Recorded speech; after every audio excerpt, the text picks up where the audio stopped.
Sagrada Família, podcast.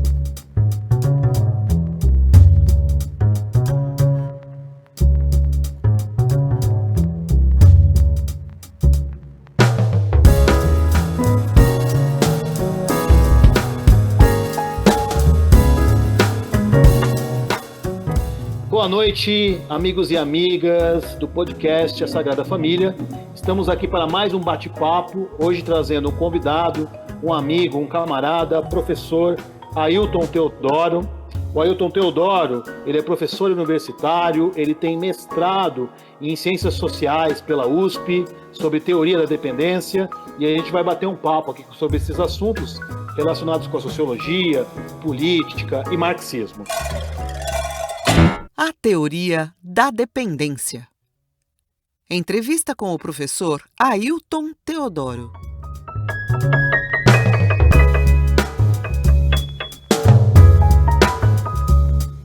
Boa noite, bem-vindo, meu caro Ailton. Boa noite, Daniel. Mais uma vez eu quero te agradecer, já agradeci em particular, agradeço de público o convite feito e muito me alegra poder dialogar com um público tão seleto quanto o de vocês. Ailton, vou começar com uma pergunta meio básica, né? E me peço perdão pela ignorância, porque realmente é uma ignorância, né? Meu amigo, o que é, afinal, a teoria da dependência? Qual é o contexto que ela surgiu, as versões? Você pode falar um pouco disso para a gente? Claro, sem dúvida nenhuma. Digamos que a teoria da dependência é uma reação teórica, num primeiro momento, claro, mas também política, aos processos de desenvolvimento econômico e político latino-americanos ao longo dos anos 50 e 60 do século XX, que as formulações começaram a aparecer. Elas dialogam fundamentalmente com as chamadas teorias da modernização, né? Que basicamente, para ser bastante sintético, pressupunham que as sociedades atrasadas, coloquemos essa palavra entre aspas, como a brasileira, a mexicana, a argentina, e, enfim, todas as outras sociedades que não são europeias nem norte-americanas, né?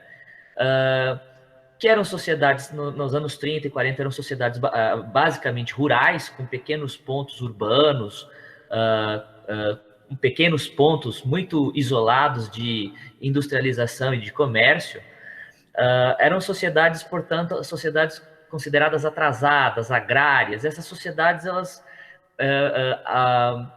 precisavam passar, segundo os teóricos da modernização.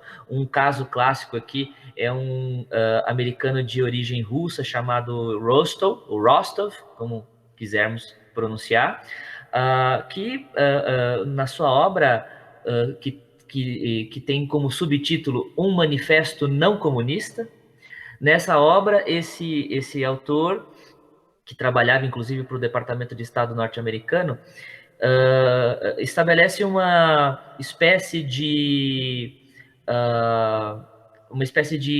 lógica etapista para o desenvolvimento econômico das sociedades latino-americanas.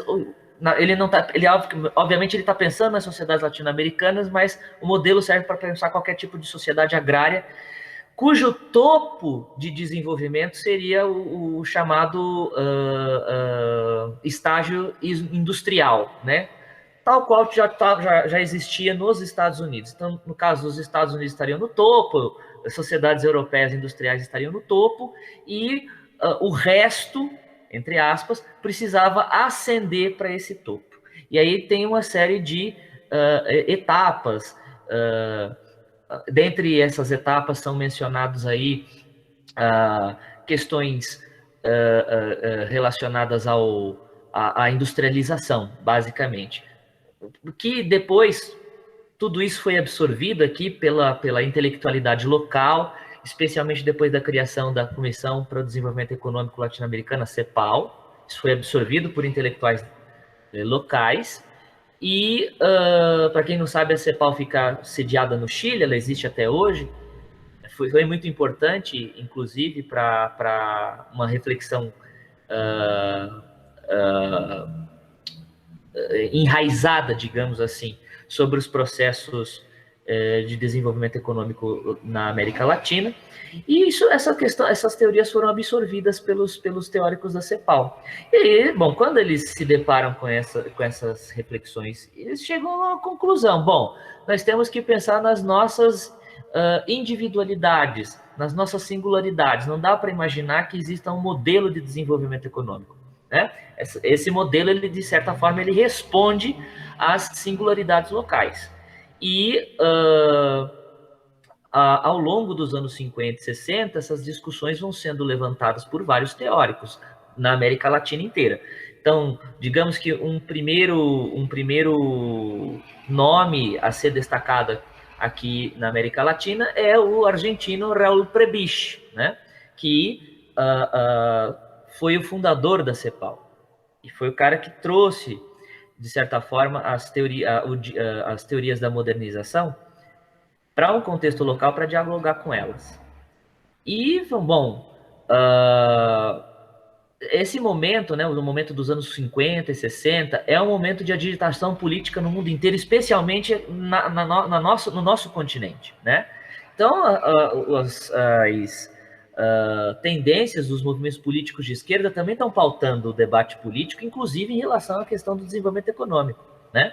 Então, o Partido Comunista vai colocar a sua visão a respeito do problema, as diferentes frações trotskistas do marxismo vão colocar a sua visão do problema, enfim, uma esquerda menos associada a partido político também vai colocar o que eu chamei no meu trabalho de esquerda acadêmica ou marxismo acadêmico, vai colocar também o seu ponto de vista a respeito da questão. E, enfim, nos anos 60, chega-se à conclusão que as sociedades latino-americanas elas não têm condições de se desenvolver tal como o desenvolvimento econômico aconteceu na Europa e nos Estados Unidos e talvez no Japão. Aquele modelo é específico para aqueles lugares do mundo. Aqui, o modelo de desenvolvimento econômico, que inclusive foi pautado por esses centros hegemônicos do capitalismo internacional, ele só tinha condições de gerar mais dependência, mais pobreza, mais subdesenvolvimento. E aí, enfim, ao longo dos anos 50 e 60, os teóricos eles vão se colocando dentro de um leque de posicionamentos. E, enfim, nós podemos detalhar esses posicionamentos daqui a pouco. Ok, em cima dessa introdução geral que você fez, e eu tenho uma curiosidade sobre dois nomes, né? Fernando Henrique Cardoso e Rui Mauro Marini. Você poderia falar da relação desses dois, em particular com a teoria da dependência, por favor? Sim, sem dúvida nenhuma. Inclusive, em 2015, eu publiquei um capítulo de um livro editado pelo professor Mário Maestre, que é historiador da Universidade Federal de Pelotas, se não estou enganado. Houve um congresso no Paraguai, eu estive presente nesse congresso, e do trabalho que eu apresentei lá, resultou o capítulo de um livro intitulado A Controvérsia Fernando Henrique Cardoso e Rui Mauro Marini, justamente porque esses dois tiveram um papel fundamental na organização da intelectualidade latino-americana que se debruçava sobre o tema, né? Então, como é que nós podemos começar a falar dos dois? Bom, para o teu público deve ser algo evidente. 1964, ano do golpe de Estado no Brasil, golpe militar, que atingiu de forma bastante forte, bastante importante a esquerda brasileira, né? O golpe de 64 foi um golpe na esquerda brasileira que naquele momento ainda era uma esquerda muito moderada, né? Não dá para dizer que João Goulart era um revolucionário, era o Lenin tropical. Estava longe disso, né? Aliás, as propostas de reforma de base, especialmente em relação à reforma agrária, postuladas pelo governo João Goulart, era distribuir terra, né, para os pequenos produtores de uma certa forma, combatendo o poderio econômico e político do latifúndio, né? Então, a ideia era de distribuir terra, e não se tratava de expropriar terra dos grandes latifundiários e entregá-lo ao pequeno produtor, tratava-se de expropriar pagando indenizações, né? Ou então destinando uma certa porcentagem de terras públicas, as chamadas terras devolutas, ao pequeno produtor, e distribuir a terra de uma forma um pouco menos desigual, como existe até hoje, né? Hoje o latifúndio tem outro nome, né? Chama agrobusiness, né? Agro é tech, agro é pop, agro é tudo. Muito bem. Agro é tóxico. Como disse uma vez o candidato à presidência da República em debate eleitoral. Mas, enfim, o golpe de 64 foi um golpe muito duro para a esquerda brasileira, tanto para a esquerda moderada quanto para a esquerda radical. Se a gente quisesse localizar esses dois caras que você mencionou aí, Fernando Henrique Cardoso, ex-presidente Fernando Henrique, e o Rui Mauro, podemos dizer que o Fernando Henrique estava numa ala moderada da esquerda brasileira e o Rui Mauro na ala radical da esquerda brasileira. Por que eu digo isso? Porque no pré-64, Fernando Henrique Cardoso era um professor universitário que tinha uma entrada bastante vantajosa, podemos dizer assim, nos círculos políticos brasileiros. Ele era de uma família de militares, por exemplo, o pai dele tinha participado da Revolução de 30, né? O avô era um dos partícipes do golpe republicano, lá de 1889. E, enfim, ele tinha boas relações com vários setores do mundo político brasileiro, inclusive o mundo político empresarial. Ele era um amigo muito próximo de Fernando Gasparian, que era presidente da Ciesp, né? Enquanto intelectual, ele escrevia sobre o processo de industrialização brasileira. Ele apontava para as dificuldades que a indústria brasileira alcançava, ou encontrava, melhor dizendo, em face do avanço do avanço, em face do avanço do capital monopolista no contexto do capitalismo internacional, né, com os investimentos estrangeiros nas montadoras, especialmente nas montadoras aqui no Brasil, que se transformavam aí em espaços de escoamento de recursos para as economias nos núcleos hegemônicos do capitalismo. Então, Fernando Henrique Cardoso colocava o seguinte: a indústria brasileira, tal como ela se organiza, ela não tem condições de promover o desenvolvimento econômico brasileiro e dessa forma atingir algum tipo de independência econômica por parte do Brasil na concertação do capitalismo internacional. Nosso papel se limita a ser um ator secundário, não é? Não há base tecnológica para crescimento da indústria brasileira, não há mercado.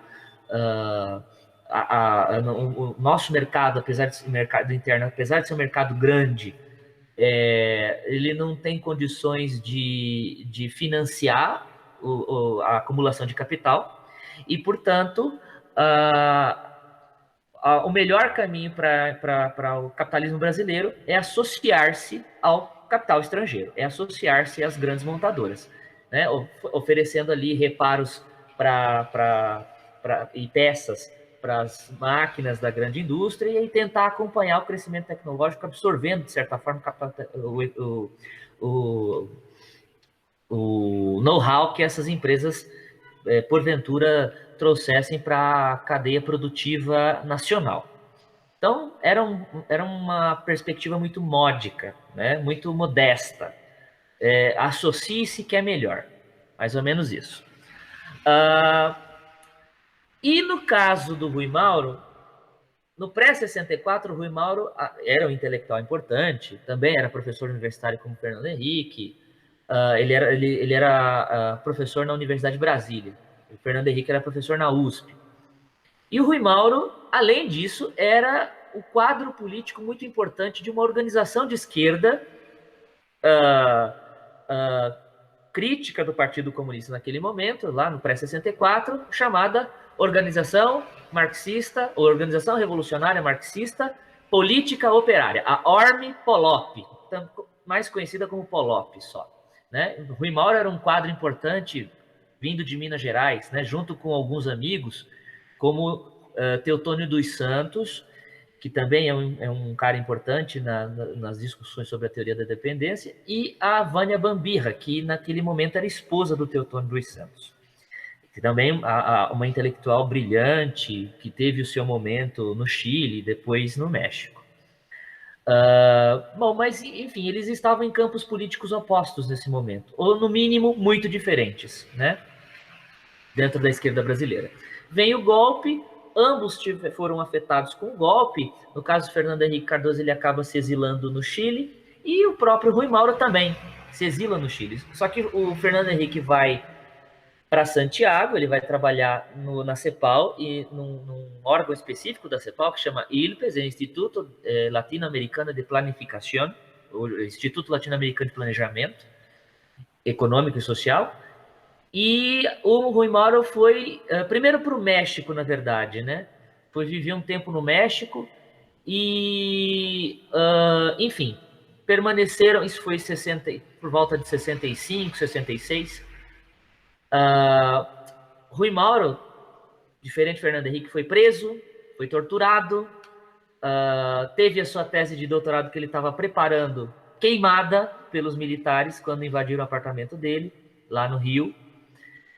Enfim, ele vai embora para o México, chega no México sem um documento e, enfim, tenta reorganizar a vida. Me parece, até onde eu consegui chegar na minha pesquisa, ele deve muito, Rui Mauro devia muito a sua chegada ao México e os encaminhamentos de trabalho, encaminhamentos intelectuais lá na Cidade do México, a um intelectual mexicano que está vivo até hoje, tem mais de 90 anos, que é o Pablo González Casanova, importante sociólogo mexicano, escreveu sobre o colonialismo, sobre a democracia no México, enfim.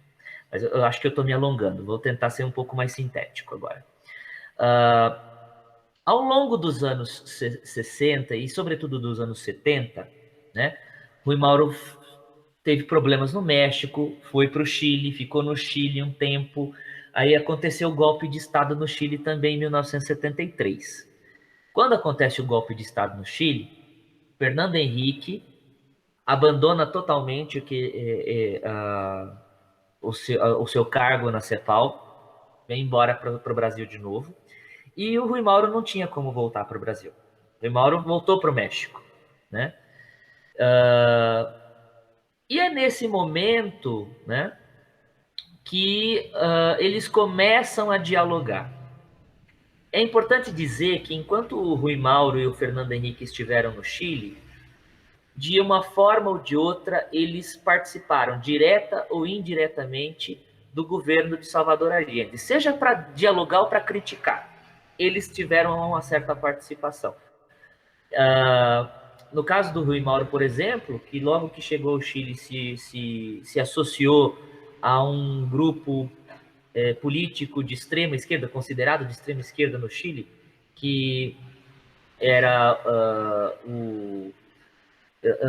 eu não me lembro do nome, eu vou pedir para depois colocarem na edição o nome, eu vou olhar na minha colinha depois. Mas ele se associa a esse grupo político que é crítico ao governo de Salvador Allende, e enquanto eles estão participando dos debates, enfim, eles estão formulando. Nos anos 60, quando tem o golpe, nos anos 70, depois de 73, quando tem o golpe no Chile, eles vão se reorganizar de novo, eles começam a discutir entre si o conceito de dependência, o conceito de desenvolvimento econômico, o conceito de subdesenvolvimento, né? E essas discussões vão ser muito polêmicas, justamente porque eles vão partir de perspectivas diferentes, distintas, e vão colocar posicionamentos políticos, né, diferentes. Embora o Fernando Henrique renegue que está se colocando, renega a ideia do posicionamento político. Mas qual que é o fundamento das ideias que são tão antagônicas, no final das contas? Fernando Henrique continua com aquela perspectiva de que é necessário para a indústria brasileira, especialmente, mas em toda a América Latina, associar-se ao capital estrangeiro, porque essa é a única saída para que se absorva know-how científico e tecnológico e, de alguma forma, haja distribuição da riqueza dentro de limites importantes, são os limites da organização política dos países latino-americanos, onde o caudilismo, o patrimonialismo são figuras sociológicas muito importantes a serem consideradas, né? E a perspectiva do Rui Mauro é outra. Para o Rui Mauro Marini, o único modelo, não existem modelos econômicos para desenvolvimento.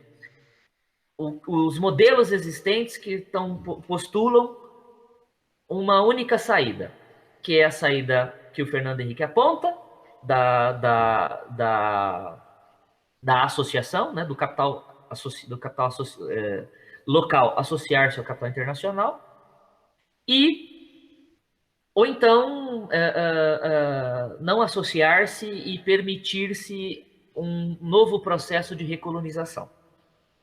E essas são as saídas que as teorias da modernização, a CEPAL, Fernando Henrique, Furtado, têm a oferecer. E aí ele coloca uma outra perspectiva e vai dizer o seguinte: o que se pautou até agora não é deixarmos a condição de país subdesenvolvido e dependente. O que pautou-se até agora é permanecer nessa situação de superexploração da força de trabalho, permanecer nessa situação de consumo suntuoso por parte das classes mais favorecidas, enquanto que os trabalhadores e os pobres consomem apenas o básico. O que se postula para a sociedade brasileira e para as demais sociedades latino-americanas é isso. Nós postulamos outra coisa. Nós postulamos que a única saída do subdesenvolvimento, a única saída da dependência é a revolução socialista. Esse é o ponto que ele coloca, né? Pode-se perguntar que modelo de revolução socialista ele está pensando. Infelizmente, Rui Mauro não escreveu sobre modelo de revolução socialista. Ele se preocupou em pensar a estrutura econômica das sociedades dependentes e apontar para essa saída. A saída é a revolução.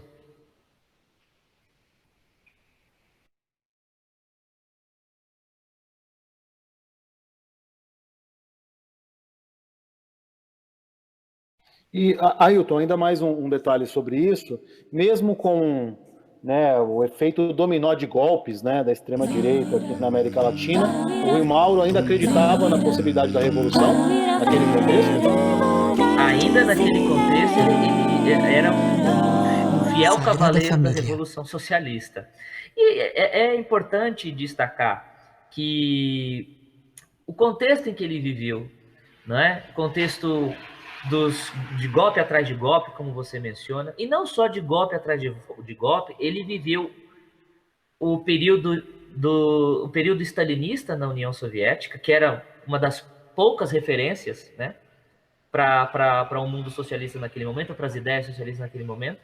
Ele viveu o período pós-Stalin, que não foi tão diferente do período Stalin, né, em termos de expurgos, em termos de perseguições e tal. E aí, acho que o interessante seria pensar que tipo de revolução socialista o Rui Mauro estava propondo, né? E se não tem muita coisa, ele não legou muita coisa escrita sobre que tipo de revolução socialista ele estava pensando, talvez o que ele pensou em relação à economia nos ajude a levantar algumas hipóteses. Acredito, se ele tinha tanta convicção de que era necessário partir das nossas condições objetivas e de nossas singularidades para entender o capitalismo dependente. E a partir daí traçar estratégias de superação. Penso eu que essa estratégia de superação também não pode ser pensada de forma desassociada das nossas próprias singularidades. Então, digamos assim, talvez, isso aqui é só uma hipótese que eu espero que outros colegas venham a trabalhar no futuro, no presente, ou até eu, se tiver condições em algum momento. Mas, quem sabe, talvez para Rui Mauro Marini a Revolução Brasileira tivesse ritmo de samba, não sei. Seria algo interessante de se pensar. Ou seja, uma revolução que partisse das nossas condições objetivas. Qual que é o arranjo de classe, qual que é o arranjo de poder entre as classes sociais, quais são as determinantes do conflito social no Brasil que nos permitem traçar determinadas estratégias de superação do capitalismo dependente. Como eu disse, no que ele escreveu tem pistas, né? Uma das pistas a gente encontra em um livro belíssimo que só foi publicado no Brasil há uns 2 ou 3 anos, cujo título é Subdesenvolvimento e Revolução, onde o Rui Mauro se dedica a pensar o contexto brasileiro pré e pós-golpe, né? E como a ditadura brasileira organizou o espaço econômico brasileiro de modo a criar uma figura uma figura do ponto de vista econômico bastante controversa. Ele cunha ali nos anos 60 o conceito de subimperialismo brasileiro.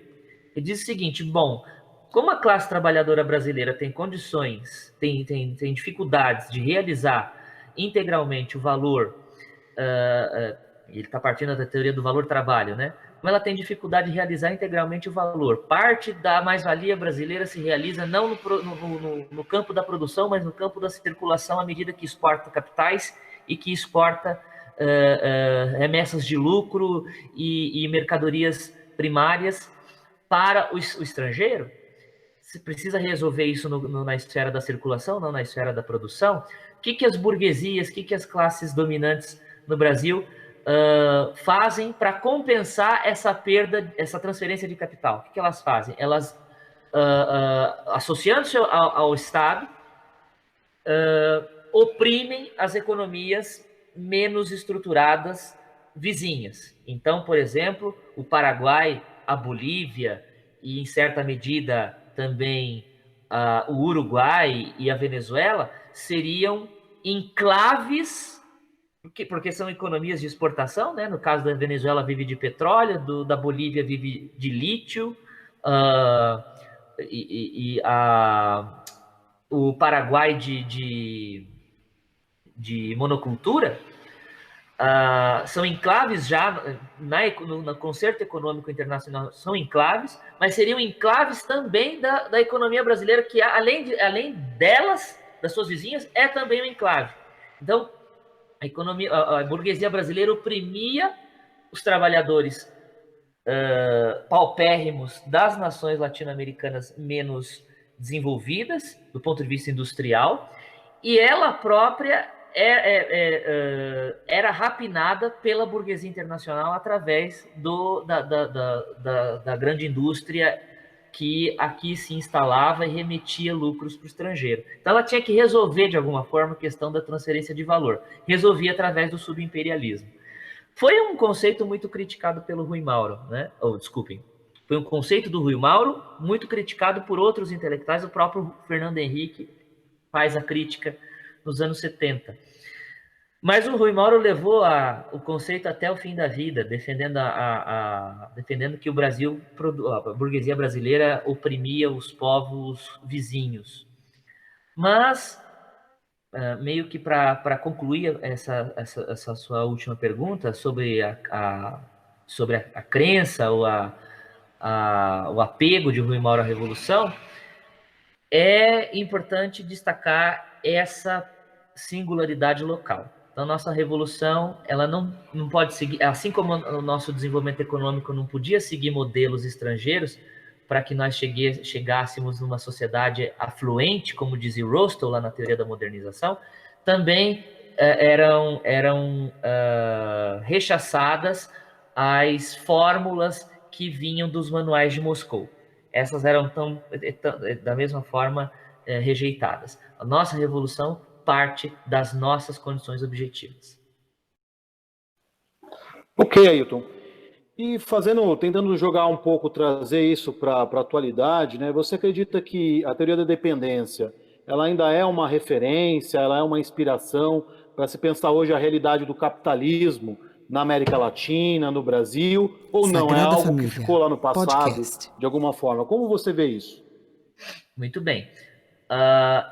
Talvez também seja importante destacar que hoje existe um grupo de mais ou menos 250 pessoas no Brasil todo dedicadas ao estudo da chamada teoria da dependência ou dos desdobramentos da teoria da dependência. Eu faço parte desse grupo, né? E enfim, é um grupo de e-mails, às vezes a gente se encontra em congressos por aí pela vida, e tem um espaço institucional que é a Sociedade de Economia Política, a CEP. É um grupo de trabalho da Sociedade de Economia Política, que é o grupo de trabalho TMD, Teoria Marxista da Dependência. E nesse grupo nós temos gente que tem feito um esforço de atualizar a teoria da dependência, especialmente pensando-a à luz das novas contradições do capitalismo, que é a questão da financiarização, né? Então, por exemplo, nós temos a professora Marisa Amaral, que é da Universidade Federal de Uberlândia, nós temos o professor Carlos Eduardo Martins, que é da Universidade Federal do Rio de Janeiro. Nós temos o professor Reinaldo Carcagnolo, que é professor da... Acredito que o Carcagnolo é professor da Federal do Rio de Janeiro também. Nós temos hoje, no atual momento, até o Jones Manuel tem se metido a pensar a teoria da dependência. Eu acho que não é uma perda, é só ganho que nós temos nessa direção, mas precisa atualizar. Então, tem um pessoal interessado em atualizar, pensando os conceitos do passado à luz das condições do presente. Eu, particularmente, penso nessa direção também, que a teoria da dependência, tal como ela foi formulada lá nos anos 70, ela é datada. Então, lá nos anos 70, nem a crise dos emergentes não tinha acontecido ainda, né, que só foi nos anos 80, quando o México, Brasil e Argentina quebram devido a uma nova configuração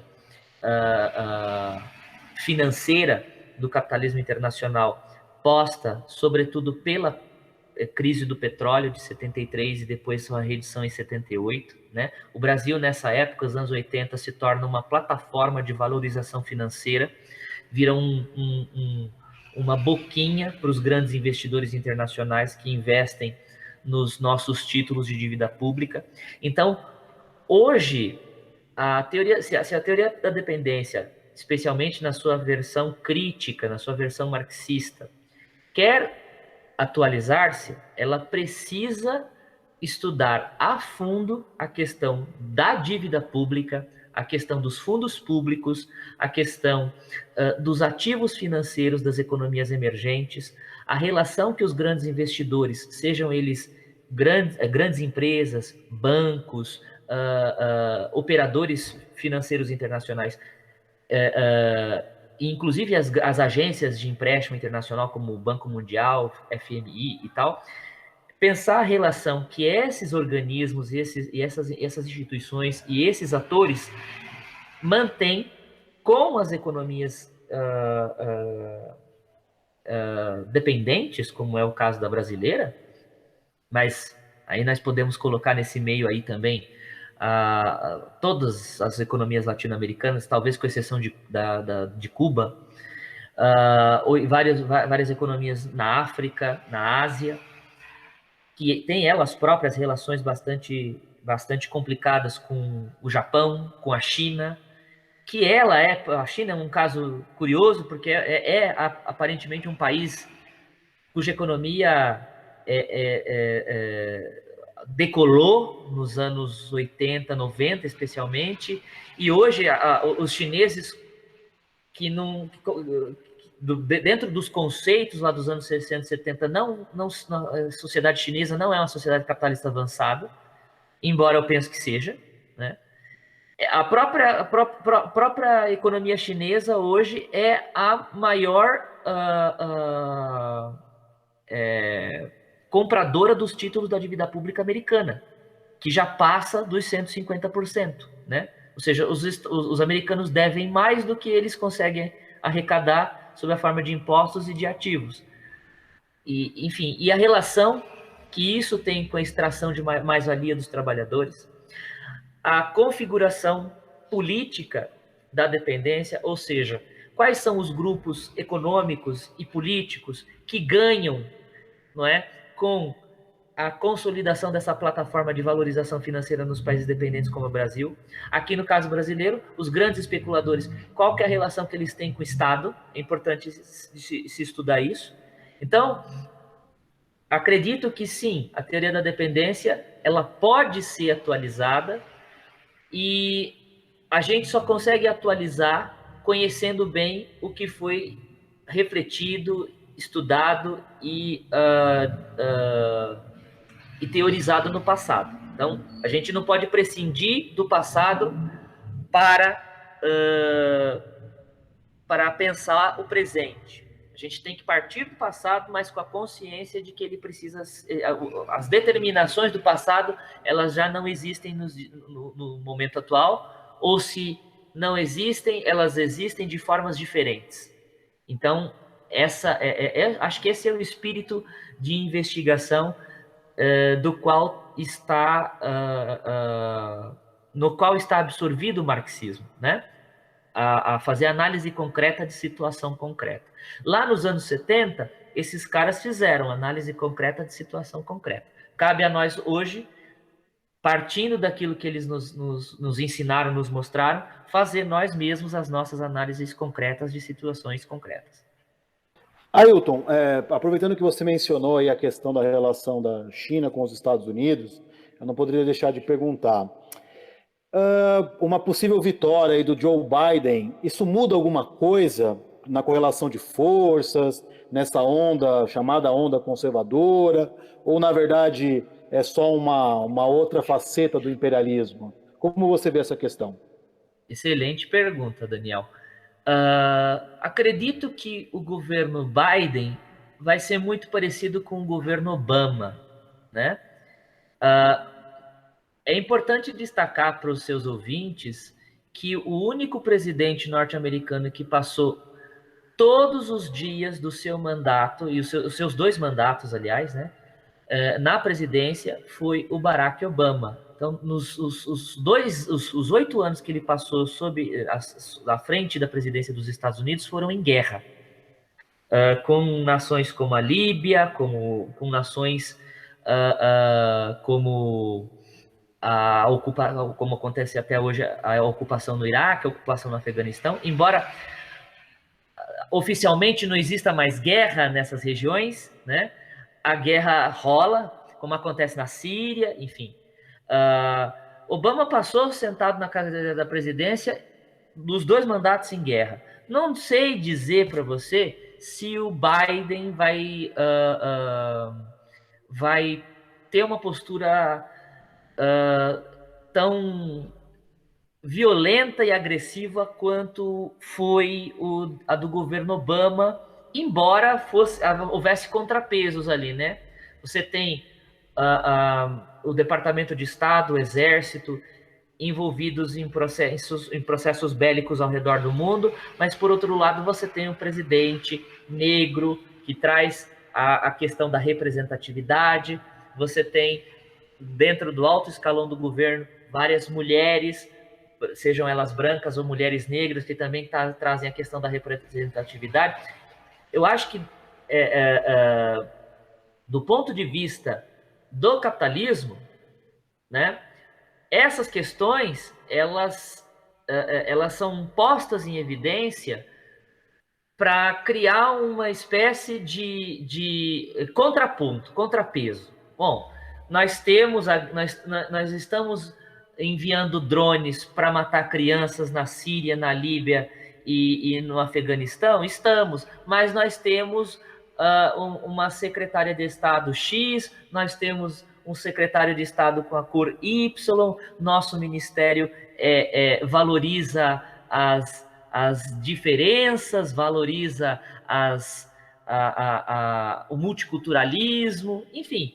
Eu não quero dizer com isso que a luta antirracista, a luta antimachista, a luta anti-LGBT seja algo que a gente possa jogar fora e que a gente só vai resolver depois da Revolução. Eu não sou ingênuo para apostar nessa ficha, né? Eu acho que, sim, nós temos que ter uma postura muito, muito combativa em relação ao racismo, em relação à homofobia, em relação à violência de gênero. O que me traz um posicionamento crítico em relação a essas questões nos Estados Unidos é que elas são basicamente jogada de marketing, né? Não vou ignorar aqui o fato do presidente eleito, John Biden, desde que era vereador nos anos 50, ter tido sua atuação parlamentar associada ao movimento por direitos civis dos negros americanos. Eu não estou desconsiderando isso, não acho que seja algo algo a se jogar fora, né? A importância disso, de se considerar a importância disso, melhor dizendo. Não penso assim. Entretanto, percebe-se que trata-se de uma jogada para deslegitimar o outro lado. Que é o outro lado, que é o lado dos republicanos, é racista, é machista, é homofóbico, é perseguidor de imigrantes, nós todos sabemos, né? E é nosso dever fazer a crítica disso tudo. Entretanto, também é importante de se lembrar que os 4 anos em que Trump permaneceu na cadeira da presidência da República, o movimento foi muito mais para voltar para as questões internas dos Estados Unidos. O movimento do Departamento de Estado, o movimento do Exército. Desde que o Trump assumiu, ele dizia que uma das missões dele como presidente era acabar com a guerra no Iraque. Não acabou, porque ainda tem um contingente de 4 mil homens lá, no Iraque e no Afeganistão, e ontem foi assinado um documento para que seja reduzido para 2.500 em cada um dos lugares. Não terminou com o conflito.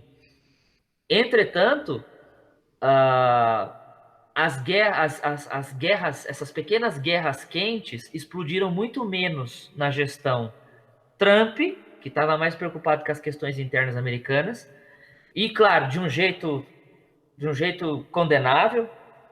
Ela estourou muito menos por lá do que no estrangeiro. No estrangeiro, o que aconteceu? Aconteceu outra coisa no período do Trump. Aconteceram os golpes aqui. Então, houve o golpe de Estado no Brasil, houve o golpe de Estado no Paraguai, o golpe de Estado no Peru, que é recentíssimo. Ou seja, me parece que no governo Trump, a perspectiva de intervenção nos países estrangeiros, ela tomou um modus operandi diferenciado, né? Não se tratou mais de botar a quarta frota no litoral, como o governo Obama fez no seu 6º ou 5º ano de mandato. A quarta frota, para quem não sabe, é a frota da Marinha Americana que digamos assim, entre aspas, gerencia o Atlântico Sul. E acho que em 2000 e 2012 ou 2014, eu não me lembro exatamente o ano, um porta-aviões ficou estacionado na Baía de Guanabara um tempo. Era num momento conturbado aqui no Brasil, a questão das eleições, se não me engano. Ou se não foi no período das eleições, foi em 2016, na época do impeachment, as discussões sobre o impeachment. Mas enfim, o porta-aviões estava aqui, era no governo Obama, e o porta-aviões não apareceu por aqui no governo Trump. Longe de mim dizer que o governo Trump foi melhor do que o do Biden, mas essas contradições elas têm que ser expostas, né? Sem a gente expor essas contradições, a gente corre no risco de, como parte da esquerda liberal brasileira tem feito, se sentir mais contemplada, acho que essa é a palavra, contemplada com a vitória do Joe Biden nos Estados Unidos. Mesmo o cara tendo feito ameaças diretas nos debates, né, ao Brasil.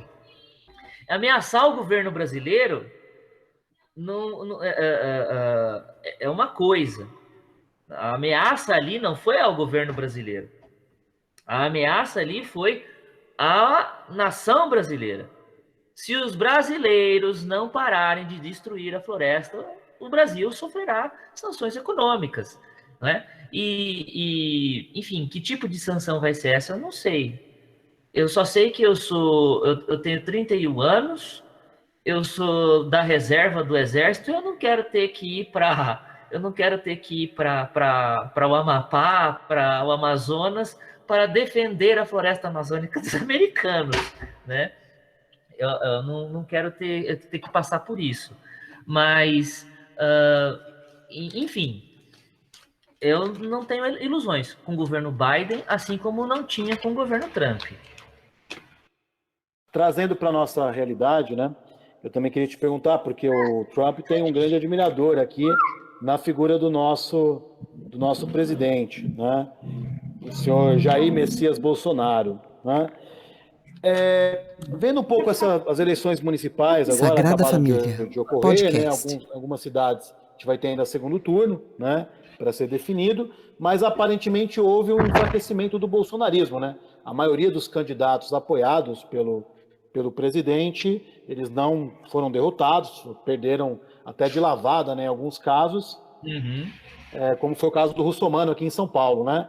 A gente está vendo aí sinais de um enfraquecimento do bolsonarismo, ou o bolsonarismo vai muito além dessa esfera institucional, dessa esfera política? Como você vê isso neste momento, né? Olha, quando eu era estudante, tinha um professor da Unicamp, ele é da filosofia, talvez você lembre o nome dele, da filosofia política, eu esqueci o nome dele. Ele trabalhava no Sebrap na época, ele cunhou uma expressão meio que em diálogo com a expressão usada pelo professor André Singer, que era do lulismo. Esse cara criou a expressão PMDBismo, né?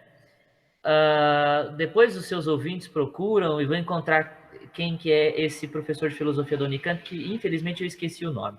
Mas ele diz que o PMDBismo não é só uma forma de organização do sistema político brasileiro encabeçado pelo PMDB, pelo seu enraizamento nas várias regiões do Brasil, especialmente nas regiões mais pobres e nas regiões menos favorecidas.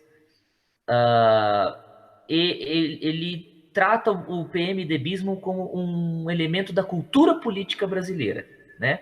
Que é a questão do sistema político brasileiro ser organizado a partir de um modelo em que o acordo é uma necessidade, né?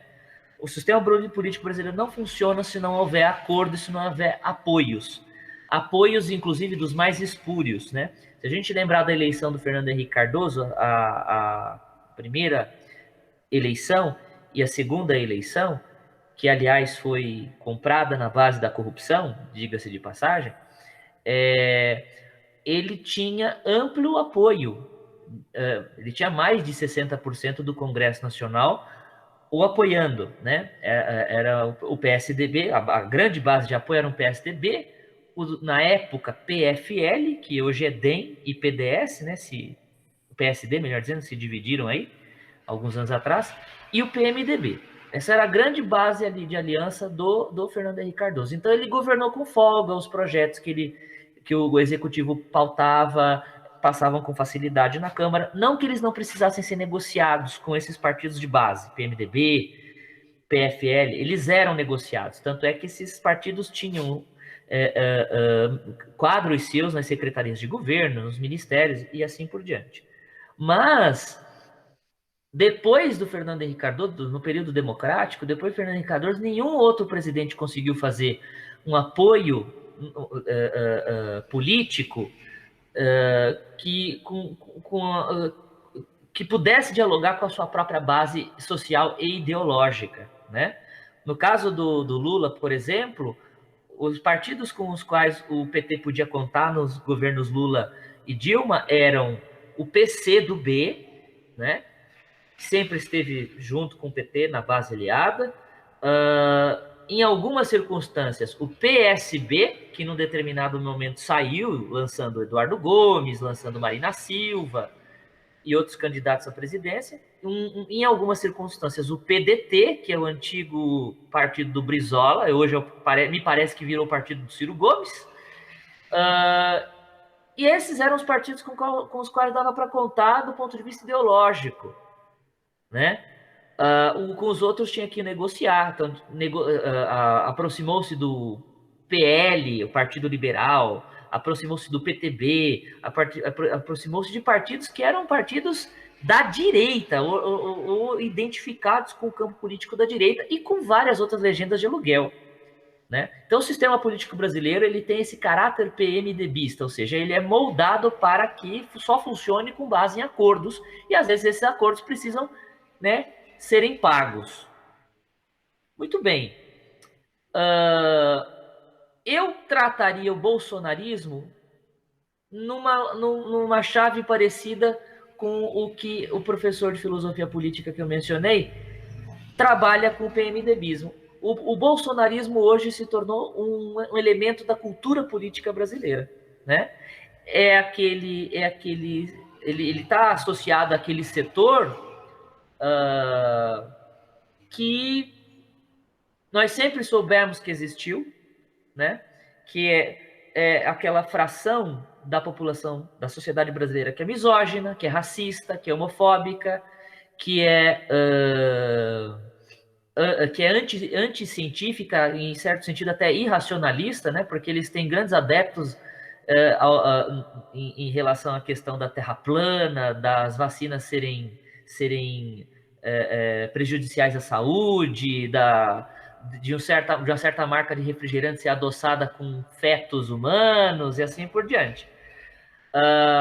Eles têm esse tipo de crença absurda.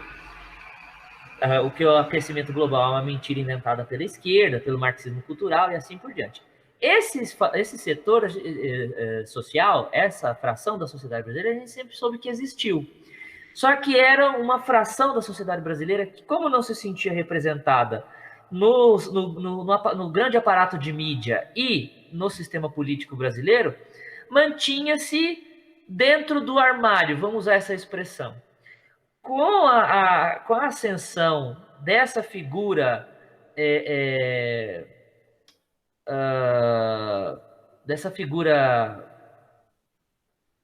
não tenho nem palavras para qualificar o presidente da República, com a ascensão dessa figura, grotesca. Pode ser, grotesca.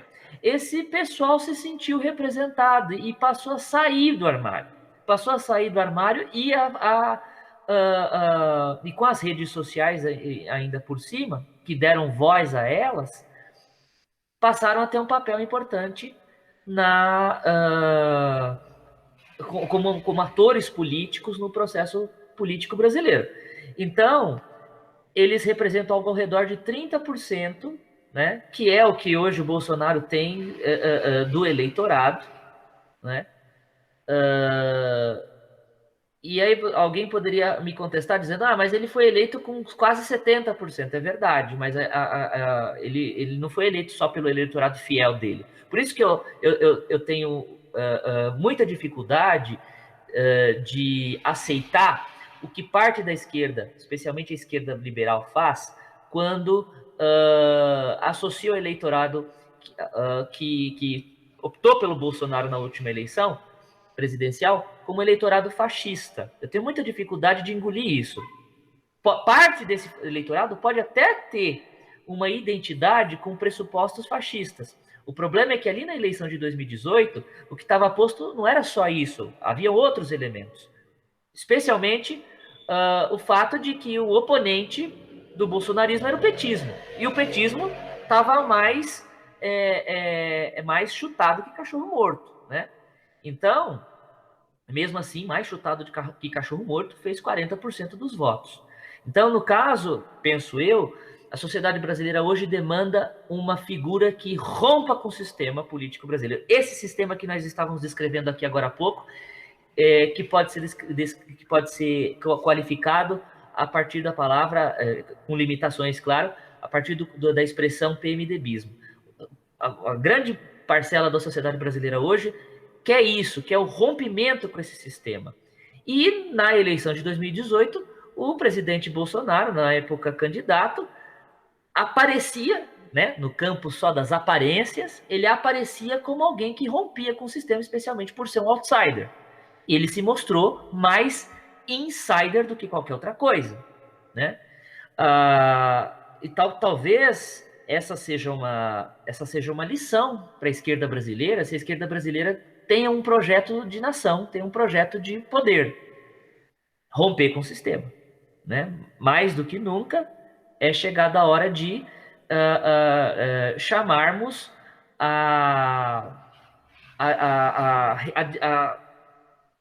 o enterro, né? A morte de tudo que aí está, inclusive das lideranças tradicionais. Eu, na época da eleição, eu brincava, o Lula é considerado pai. E na psicanálise a gente sabe que é uma das formas mais importantes de encontrar autonomia da subjetividade é matando o pai. Simbolicamente matando o pai. Né? Então nós tínhamos que matar esse pai, esse líder, né? Eu gosto muito daquele ensaio do Max Weber, Parlamentarismo e Governo numa Alemanha em Reconstrução. O primeiro capítulo daquele ensaio é dedicado a pensar a figura política de Bismarck, os impactos, os legados de Bismarck na política alemã. Eu acho que a gente tem que sim que pensar o legado positivo e negativo do ex-presidente Lula na política brasileira. Então, esse legado talvez hoje seja o maior entrave para a emergência de novas lideranças.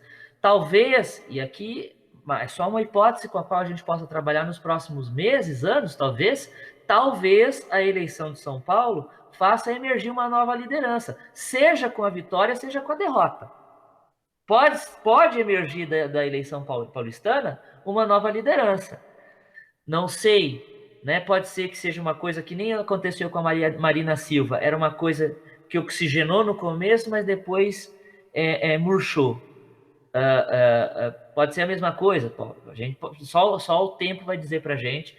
Como dizia o filósofo, a coruja de Minerva só voa ao anoitecer, né? Então é preciso esperar para ver.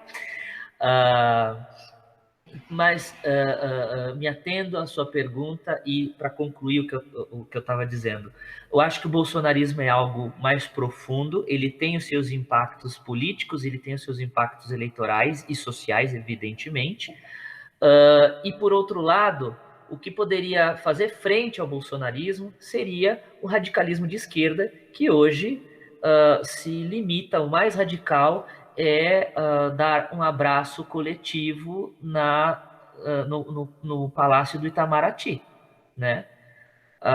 E eu falo isso serve também para mim, né? Não quero ser engenheiro de obra pronta, serve também para mim, né? Enquanto intelectual que me considero de esquerda, professor, penso que eu também não tenho contribuído, não tenho colaborado para que essa esquerda deixe de ter medo de dizer o seu nome, né? Eu não tenho colaborado tanto com isso. E tal, sei lá, talvez falte coragem por parte da gente de ser de tomar mais as rédeas da situação e colocar, e pautar o debate, né? Não, nós estamos aqui porque nós somos contra Bolsonaro, nós somos contra bolsonaristas e é isso aí, não tem conversa, é conflito, é a dinâmica do conflito. Não, eu vou conviver, é aquela coisa que aquele canal do YouTube, eu acho, chama Quebrando o Tabu, fazia, colocando Samia Bonfim para conversar com Kim Kataguiri, são duas posições divergentes que conseguem conviver, ou então o Freixo, a Janaína Pascoal, e mais recentemente a CNN Brasil tem feito lá o tal do grande debate, com aquele carinha lá, como é o nome dele, Caio Coppola, e alguém do Contra, para discutir questões candentes do debate brasileiro. Pô, eu concordo que a gente constrói ideias, a gente avança intelectualmente com base na discussão e no diálogo, mas só que a gente tem que ter claro que no campo da política, o campo da política é um campo de disputa, não é um campo de acomodações de várias perspectivas antagônicas. O que sobra disso não sai governo daí, não sai direção daí, né? Tem que ter um direcionamento. E só se consegue pautar direcionamento com base no conflito. E assumindo as próprias ideias, assumindo o campo que você tá colocado e defender as convicções, né? Defender as convicções de uma forma firme.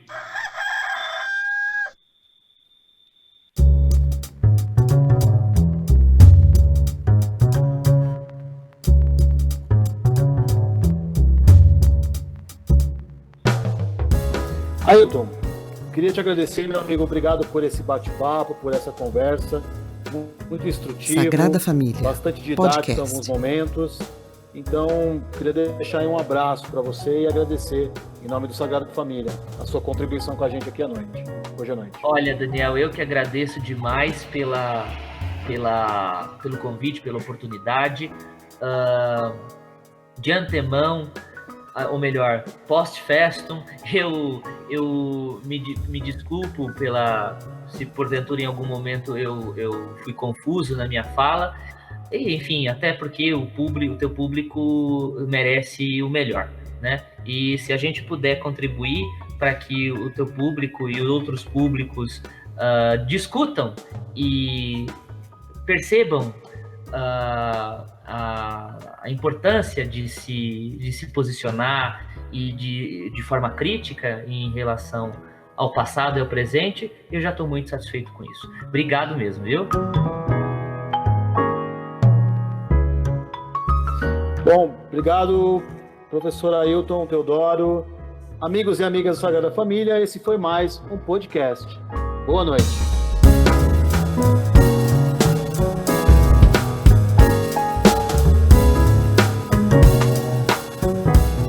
Escreva para nós pelo e-mail sagrada.familia.podcast@gmail.com ou através dos nossos perfis nas redes sociais, Twitter, Facebook e Instagram.